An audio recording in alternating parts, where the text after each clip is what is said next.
What's good, y'all? Welcome back to Counterclockwise, the podcast where we talk about anything food.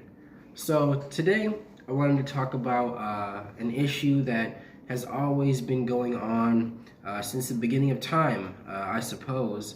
That is world hunger. And I don't want to come off as cliche because this is a topic that has always been talked about, like I said. But I feel like it still needs to be addressed because I feel like more can be done, you know? So it's a constant topic, and honestly, whoever solves it will win a Nobel Prize, and the world will smile at you.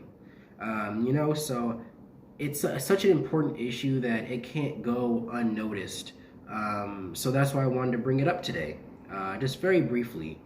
And of course, it is becoming a larger issue because overpopulation is becoming a bigger and bigger problem. And the more people we have, the more you have to worry about food distribution. We in first world countries alone, we make enough food for the entire world. It's just how things are rationed out and the opportunities that many people have, many people in poverty have. They can't access that food the same way as other countries, other foreigners can. Even within America, it's hard to get food. So how do you think it feels to be somewhere where there's no electricity? There's no phones. There's no app to track what church has a food bank. You know. So honestly, when it comes down to it, we have to figure this out. At the end of the day, it's something that has to be solved, or else we'll see the end of our society, end of humanity. So, of course, I'm not saying this because I have the answers to world hunger, but I do have some ideas. And here they are. So, number one, I would say we need to focus on genuine food donations. So, they've always been around, food drives. However, there's been way too many cases where someone would, donate food, and it doesn't go to the right people, or it doesn't go to as many people as you'd hope, or some place just stocks up on food and this distributes it out very slowly where it's not making a large enough impact. I feel like there needs to be some kind of system where the food drive directly gives it to people that truly need it. And I feel like if we do that, consistently and as passionately as you were the first time, all the way to the 100th time, then it'll eventually affect, the community around you. So that's one. Two, I would say urban farming. So basically, I think this is the best tool to combat against overpopulation, because as the city grows and gets larger, so the population increases, but so does the city. That leads to more opportunities of urban farming using roofs as, solar panels or gardens, things like that. So I feel like that should be the approach we need to take next. We still need farmers. That could create more jobs as well if you become an urban farmer and there's more things available in the future. However, hold on one second. This freaking blind, man. One second.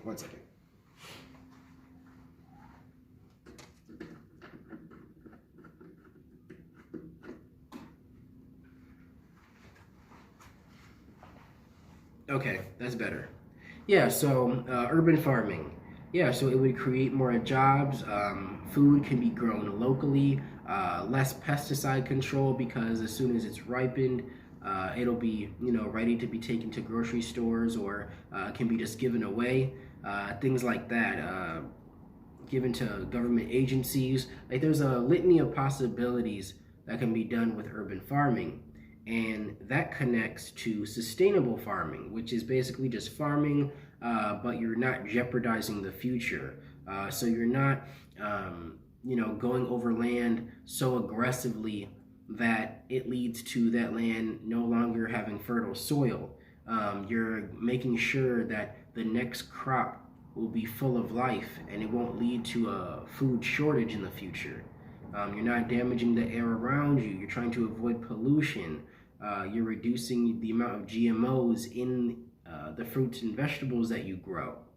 So sustainable farming and urban farming needs to, come together so that it can be sustainable urban farming, and that is the future of food, without a doubt. So that's two. Three is government intervention. Now I know people feel a certain type of way about the Environmental Protection Agency here in America. However, there's a lot of countries that don't have that type of agency at all, and that's only distributed through the main leader of what he wants to do while he is running the country, or she is running the country at the start to the end of their term. I feel as though if government gets involved to help those that need it, kind of like the same thing of like food stamps. I feel like if there was an initiative to guarantee that you will get, healthy food from a pantry or a government office, some type of grassroots movement, I feel like that could make a big, big impact. Of course, governmental budget would have to spike, but don't you think world hunger is a big enough issue where we should spend some money on it? I don't understand why people would spend money on the military or spend money on technology when we're not spending money to keep people alive.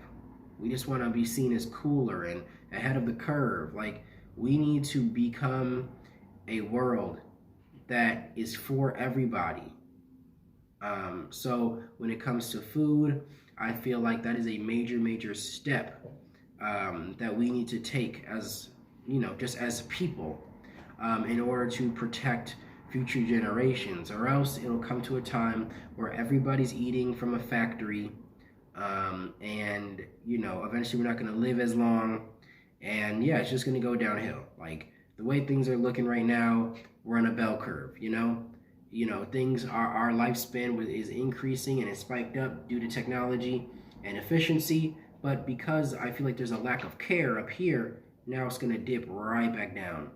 So at the end of the day, those are my ideas. I could, of course, delve deeper and actually figure it out, understand the science and politics behind it all. But I just wanted to put my ideas out there, let you guys know that it still is a major, major issue in today's world. Just in case you forgot, I feel like people just bombard people with ads on, donating food, where it doesn't even cross your mind of like, oh, wow, this really is happening in the world. So I do suggest that you just look up, poverty within your city, the hunger that's going on in the world, just so you can get a better idea of how many millions of people are being affected by this. So, it can be done, but in order to solve a world issue, you need the world to help, So it's not a one-person thing. Really, even superheroes need help sometimes, So, yeah, I just wanted to talk about this today because it is such an important topic. I am currently working on a foundation in order to,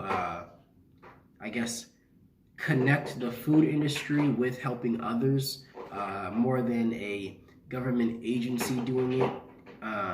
So yeah, I feel like nonprofits is the way to go right now. And then as that picks up pace, more grassroots, then food drives will come, then you have enough budget and support to start up urban farming, because then you could buy land under that nonprofit, and then you can work from there. And then if you get enough momentum, you could sign a petition trying to get your government, whether it's city, state, or federal, to actually do something about that and actually have a governmental intervention and initiative to actually solve these problems surrounding hunger globally.